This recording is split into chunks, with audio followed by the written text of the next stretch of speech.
Šiandieną nebandysiu iš šios pušies padaryti stebuklų, o tik parodysiu, kaip prasideda teisingas jos formavimas.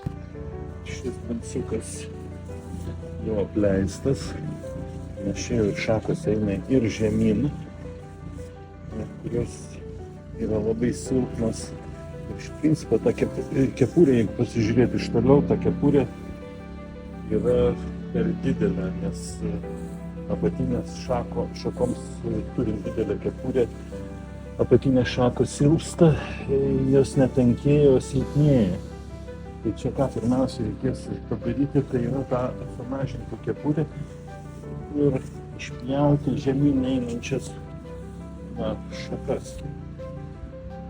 Na, o toliau čianais, jeigu viską išsipjausime, į viršų augančių šakų nebus jau labai daug, bet tada ir prasidės formavimas, kuris turbūt užtruks keletą metų, kol mes ją atstatysime į vietą. Pirmiausiai, nepatinka man šitos šakos žemyn einančios. Jas reikia naikinti. Ir tada pasižiūrėsime, kas čia gausis, kas liks.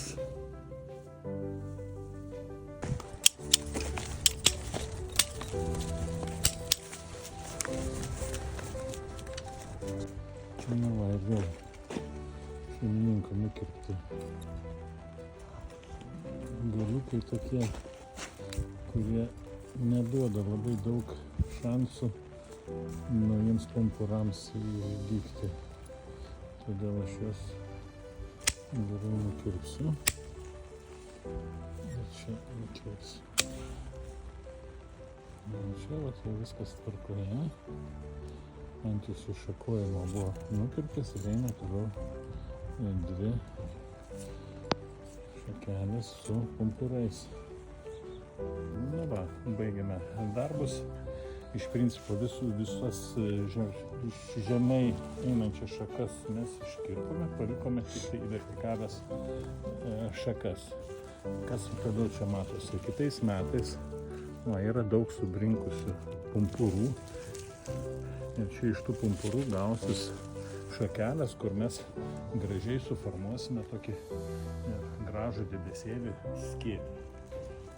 Visai bus vaizdas. Dabar yra kai kurios šakos išlindusios, bet tegul jos ir pasilieka, su naujais pavasarį pumpurais dirbant, mes po truputį lyginsim. Taip pat yra viskas padaryta panašiai su apatinėmis šakomis. Tiek, kiek galima buvo šiuo momentu padaryti. Nes prieš tai savininkas kiemo pats bandė kirpti ir kirpo neteisingai, kaip čia. Čia dar išaugo pumpuriukas, bet 90% taip nukirptų šakelių pumpurai jau nepaaugo. Todėl jinai labai smarkiai išretėjus. Aš tikiuosi, kad kažkiek per keletą metų mes atstatysime šitą ir vaizdas bus visai kitas. Laukite kitų reportažų dar kitais metais.